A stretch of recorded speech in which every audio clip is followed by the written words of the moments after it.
The Honourable Leader of the official New Democratic Party.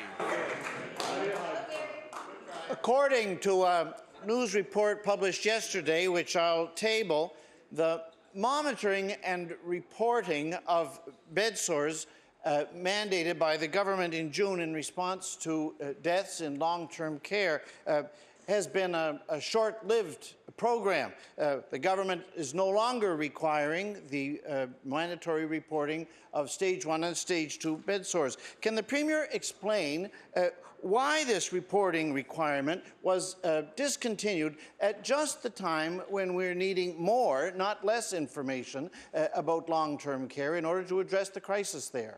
The Honourable Premier. Thank you, Mr. Speaker. Mr. Speaker, there are a number of categories he's referring to. Mr. Speaker, we asked an independent expert to go out and do an analysis.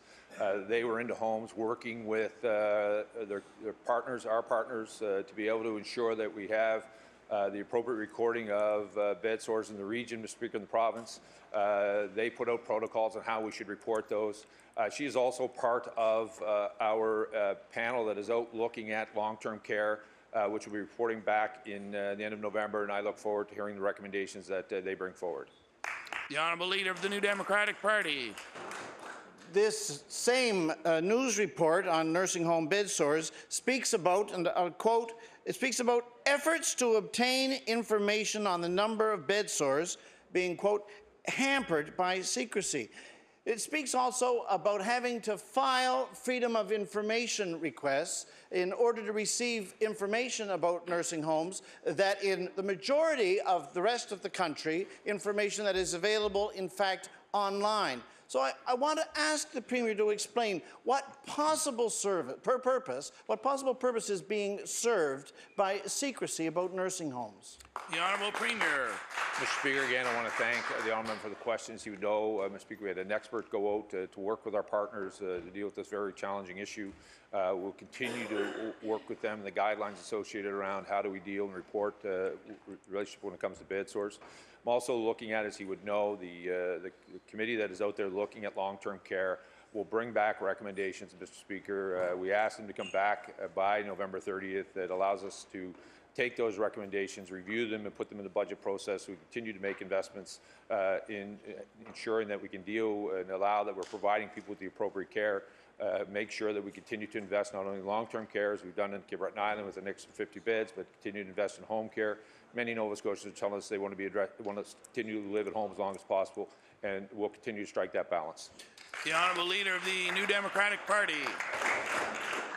The Canadian Institute on Health Information gathers and receives information on a range of incidents in nursing homes, falls and incidents of over-medication, also incidents of bed sores. And in a majority of provinces of Canada, this is something that is done by every nursing home in the entire province. But in our province, the total number of nursing homes that are providing this information to the Institute on Health Information is 1. And so I want to ask the Premier to explain, if we're looking and hoping to improve the quality of care in nursing homes, why is the government not gathering as much data as we can possibly get our hands on in order to address what needs to be improved? The Honourable Premier. Thank you, Mr. Speaker. That is exactly, Mr. Speaker, what was happening. It's why we hired an expert in this very issue, Mr. Speaker, to send them into the long-term care facilities to identify why the reporting wasn't happening, why in some cases it was being reported differently, why some bed sores were being ranked differently than others, to make sure that the process was being done properly. And it's why they are part of the committee that is looking at what are the other issues associated with ensuring that we can continue to improve the care that we provide in our long-term care facilities across the province.